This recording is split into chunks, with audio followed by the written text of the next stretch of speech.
Hey everybody, Quantum here, and in this video we're going to be taking a look at a couple of lines that you could be going for with that Amber Sapphire Chippendale deck that I put together. Deck profile will be linked in the description. Shout out to the guy who mentioned that I can fix the ink table discrepancy with it not loading the big shift Chippendale by just manually editing the deck. It was there, so I was able to put it in here. So in these matchups we're going to be going second against Red Blue, against Emerald Amethyst, and against Purple Steel, Amethyst Steel. So these are three color pairings that are pretty popular in the meta. And again, this is just CPU play, so it's not by any means going to simulate a real game, but it just shows you some of the lines that you can go for to get underneath some of these decks and or push through some of the board states that other mid-range or aggro decks kind of go for. Your deck isn't necessarily fully aggro, but it can function that way. And it can also function as a mid-range deck because you have some of those mid-range threats that play into the Mufasa, like the Surfer Stitch and the Big Shift Chippendale. The Big Shift Chippendale represents great value when you do get it off. The bad thing is that it's uninkable, so if you don't have the shift target, it is a dead card in your hand. But again, take that with a grain of salt because this deck, Amber Sapphire, it can be made very competitive if you use things like the 4-drop Scrooge McDuck, but you know, we're going for a little bit more of a fun build, and it is still very good. So here you can see the CPU makes an odd play there, right, between the Hiram, you know, playing the Popsicle after they quest with Hiram because they were going to play another Hiram, but they just can't develop a big enough board to deal with what we have. And we kept our stuff safe, if you notice, to play around the Maui so that we can get this shift line off. And like I talked about in the deck profile, the Kita represents a turn skip. Even if they drop Maui now, which they do, it's not going to be enough to deal with our board. And they were still 1 off Be Prepared and 3 off of Big Sisu, right? So we win the game before the big board clears can come down. And yeah, that's pretty much just a wrap, which is really strong here. So we just quest for 6 and close the game out thanks to that 2-cost uninkable Hiram as well as the Piglet, and that is the Ruby Sapphire match. You can see in their hand they had, you know, well, I mean, they didn't even really have that much. They needed to play into the top end, and they just couldn't get there before we won the game. Alright, in this next one, we're going second once again against Amethyst Steel, which in my opinion got some of the strongest cards for this ink pairing, given that the new Tinkerbell in Amethyst helps facilitate the shift of the Steel Tinkerbell. And this was the winning list from that AZURITE weekend, the Floodborn variation. So here you can see turn 1, they're going to go Chernobog Followers. Turn 2, another Chernobog Follower, so that's okay for us. Actually, this is bad now because they got 3 Chernobog Followers, instant like deck thin plus lore gain, really, really bad. Because it just means they're likely to see threats sooner. We're going to quest with the Kita pass, because if they want to trade into the Kita, that's fine, right? Prevent them from drawing. But they're definitely going to quest and banish here. Not necessarily the worst for us. This Robin Hood is a problem though if they have the shift. But we are going to quest with 3 or 4-3 with the Piglet this turn because yeah, we're going to ink that Surfer Stitch and play out this Anna, which again is a little bit of a tempo loss because we didn't play a 3-cost character like the chip that gives +1 lore would have been really nice here. But we definitely anticipate that this Piglet gets traded out. They traded out with the Mr. Smee, which tells me that they are likely playing towards getting a Robin Hood shift. But then they quest with the Robin Hood. So again, a real player probably doesn't make that play if they have Robin Hood in hand and wanted to put the double Blue Fairy on board first, which does make sense. But then you wouldn't quest with your Robin Hood because then I just take it out, right?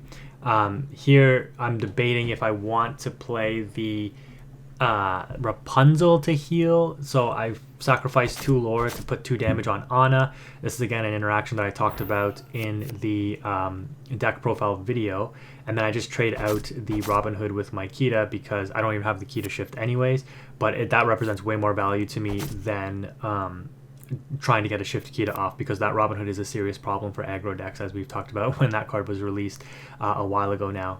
So we're on 5 ink. We're going to be able to ink and play out both the, I don't know if that's Chip or Dale, I don't remember because they're both on the card, but play out the 4-drop and the 1-drop, and then this facilitates the line of play where we can next turn shift the Chippendale and then ink after that so that we get the card advantage back. So that's exactly what we're going to do. The opponent here clearly is hurting for good lines of play. They just don't have the cards they need to facilitate their combo, and this is where these, you know, mid-range combo-oriented decks can really fall down and you can just outrace them.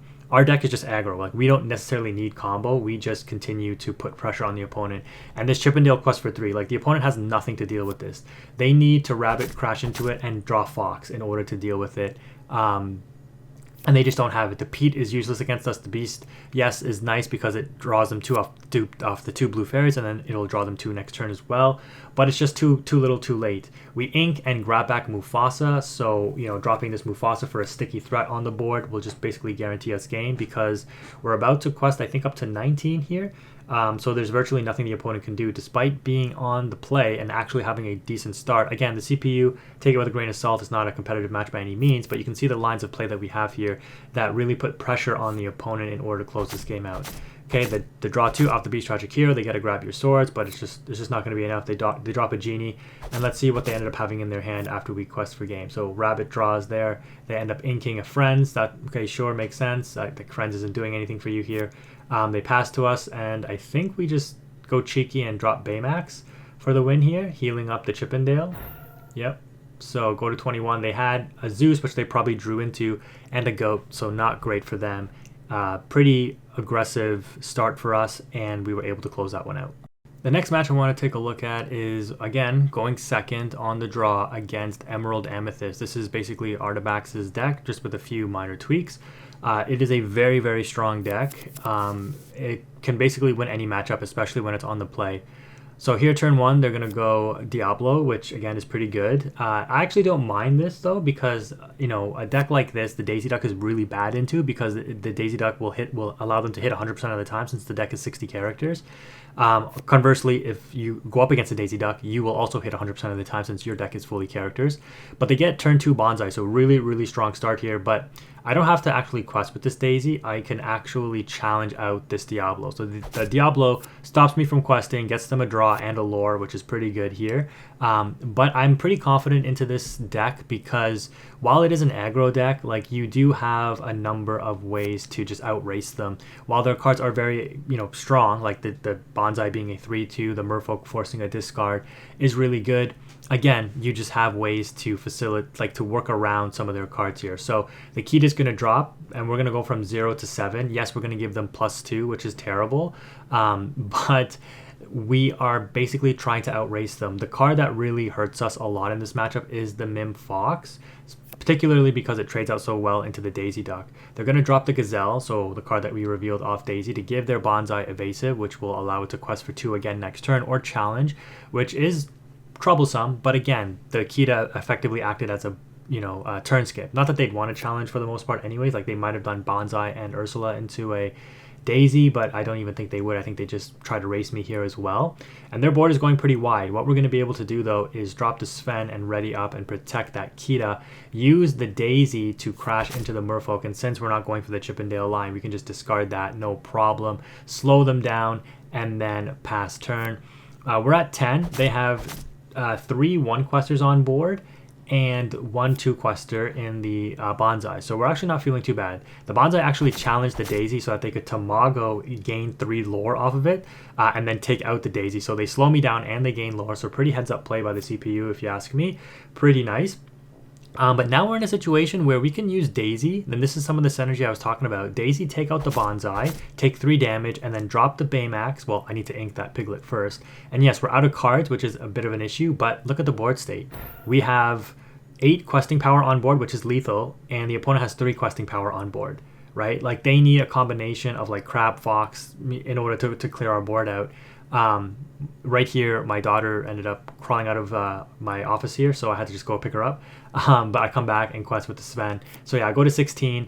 They drop Elsa, so they don't have the Crab or Fox, and I think they specifically need exactly Crab and Fox in order to beat us here, because the Baymax would remain readied, and all I need to do is put 2 damage on something, quest with Baymax, gain 2 off Baymax, and then heal for 2, and that's the 4 lore for game, right? And with this Kita being X and 5, the Daisy being X and 4, the Sven being X and 3, it's very easy to get 2 damage on something on any of those characters and heal it up for game, which, as you can see, is what I do here. The opponent, I don't think, had anything there. They might have had Crab, but again, that wouldn't have been enough.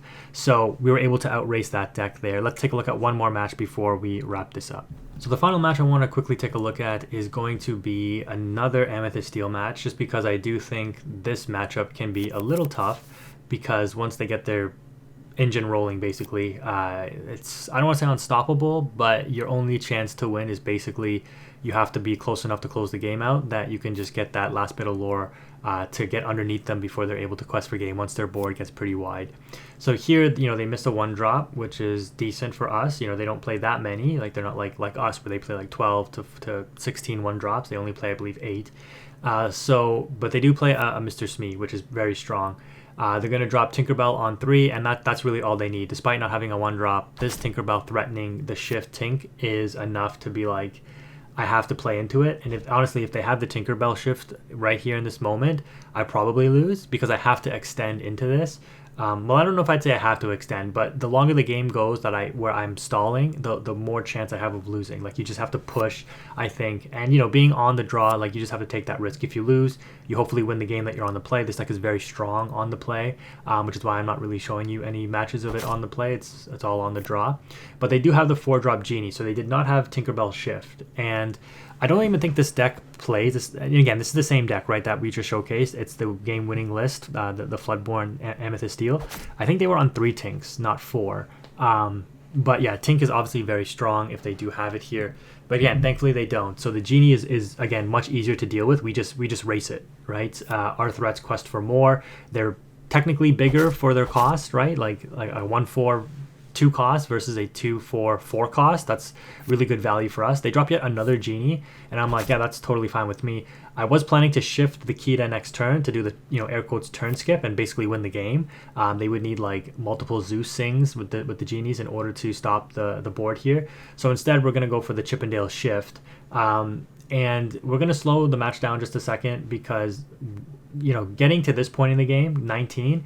The opponent has to clear my whole board, right? Which they could potentially do if they have the exact right cards. Actually, I don't think they can. So they drop Goat and I think a Chernobog here. And you're going to see that they ended up having 2 Zeuses. But they didn't have enough to clear the whole board because they'd only have Tinkerbell, Genie. They could double sing the 2 Zeuses to clear 2 threats, but Tinkerbell wouldn't be able to clear the 3rd.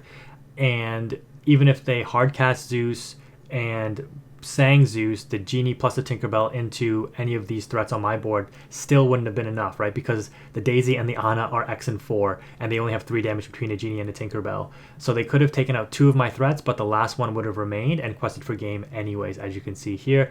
So no Tinkerbell. Steel Tinkerbell really ended up winning us that game, and just goes to show you that you can win these matches that seem very tough even when you're on the draw.